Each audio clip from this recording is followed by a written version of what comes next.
Sinem'in mutfağına hoş geldiniz. Bugün sizlerle tavuk tantuni tarifimi paylaşmak istiyorum. Mersin yöremizin nefis bir lezzeti. Et ve tavukla hazırlayabileceğiniz nefis bir lezzet oluyor. Yeni tariflerimden haberdar olabilmek için kanalıma abone olup zile tıklayıp bildirimleri açmayı unutmayınız.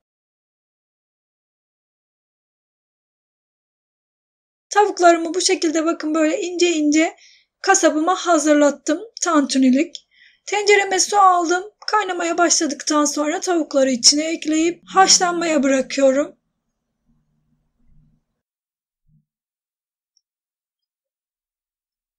Bir tane kuru soğan, biraz tuz ve sumakla ovuyorum. Yarım ay şeklinde doğradım piyazlık. Yanına da maydanoz doğruyorum. Eğer isterseniz domates, biber de ince ince doğrayabilirsiniz. Tavuklarımızın yanına garnitür olarak kullanacağız.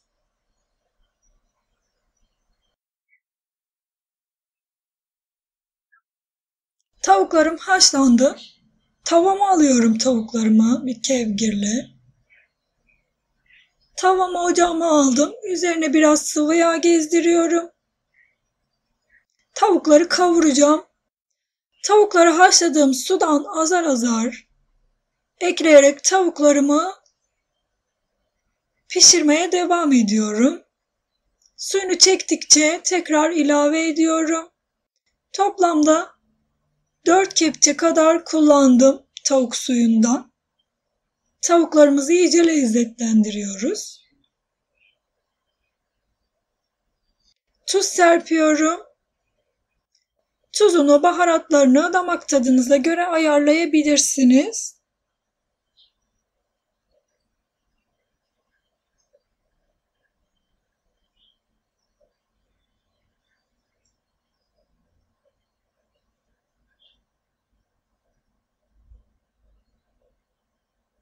Tekrar tavuk suyundan veriyorum. Artık bu sonuncuydu. Pul biber ilave ettim. Toz kırmızı biber ilave ediyorum. Karabiber ilave ettim. Nane ekliyorum. Kekik ekledim ve 1 çay kaşığı da sebzeli çeşni ekledim. Sebzeli çeşni çok yakışıyor. Mutlaka denemenizi tavsiye ederim. Karıştırdım. Ocağımın altını kapatıyorum, artık hazır. Hazır lavaş kullandım ben ama lavaş tarifim kanalımda var. Açıklama kısmına ekleyeceğim. Eğer isterseniz lavaşı kendiniz de hazırlayabilirsiniz. Lavaşlarımızı tavuklarımızın suyuna batırıp daha sonrasında tavukları üzerine koyup rulo şeklinde sarıyorum. Dürümümü hazırlıyorum.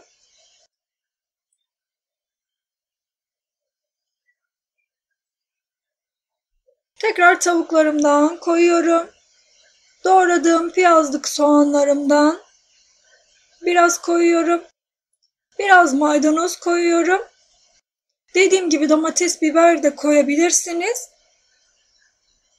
İki tarafından kapatıp dürüm yapıyorum.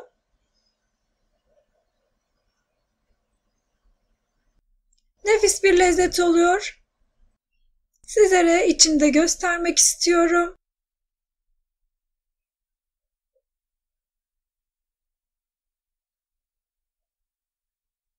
Tavuk tantunimiz hazır. Kolayca hazırlayabileceğiniz nefis bir lezzet. Umarım sizler de dener ve beğenirsiniz. Yeni tariflerimden haberdar olabilmek için kanalıma abone olup zili tıklayıp bildirimleri açmayı unutmayınız. Videomu izlediğiniz için teşekkürler.